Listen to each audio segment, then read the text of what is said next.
Okay, so when you're using colored pencils, it's really important that you never put them in the electric sharpener. If you have to sharpen a colored pencil, you can use this, twist it around, and you get a nice sharp point. If for some reason you're sharpening and something gets stuck in there, just tap it out and the point should fall out. Okay? Now, when we're coloring, it's very important that we start with a hatching technique. Hatching means you're coloring in the same direction, you're pressing very lightly, and you're filling in the entire shape so that all of your strokes with your colored pencil are blending together. Now when you get to the edges, sometimes it's a little hard, so you have to really kind of make these nice short strokes.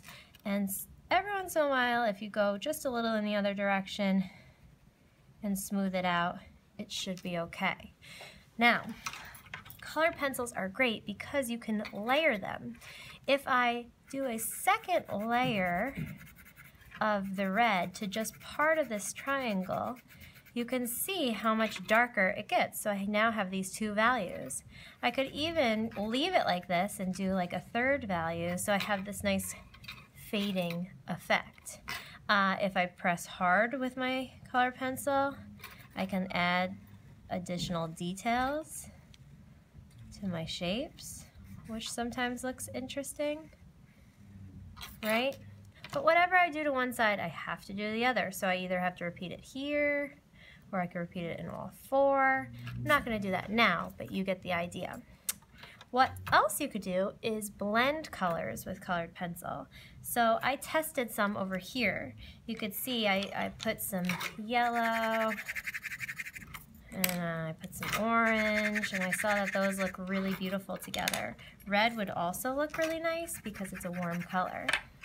You can also test and see colors that don't look good together, like this and this was red and green. Those don't mix, but yellow and purple, those don't mix either. I now know that I do not want to use this in my design. But sometimes blending certain colors could be nice. So cool colors like blues and purples and greens look really good together, or warm colors like yellow and orange and red. Here I blended yellow and orange, and I put red for the spirals.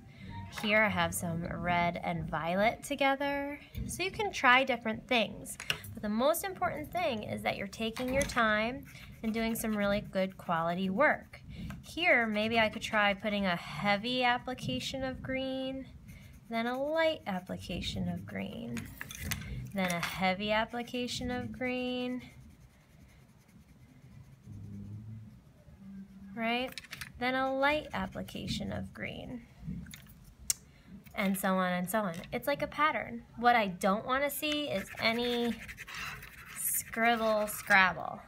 Save that for the kindergartners. We're in 3rd grade now. Take your time. The first step was pencil. Now we're working in colored pencil, and the next time we might bring out some of our lines with Sharpie, so we really want to go nice and slow. When you're using your colored pencils, we take just a couple at a time. They're in the front of the room, and then we return these when we're finished, based on what color they are. Okay, get started.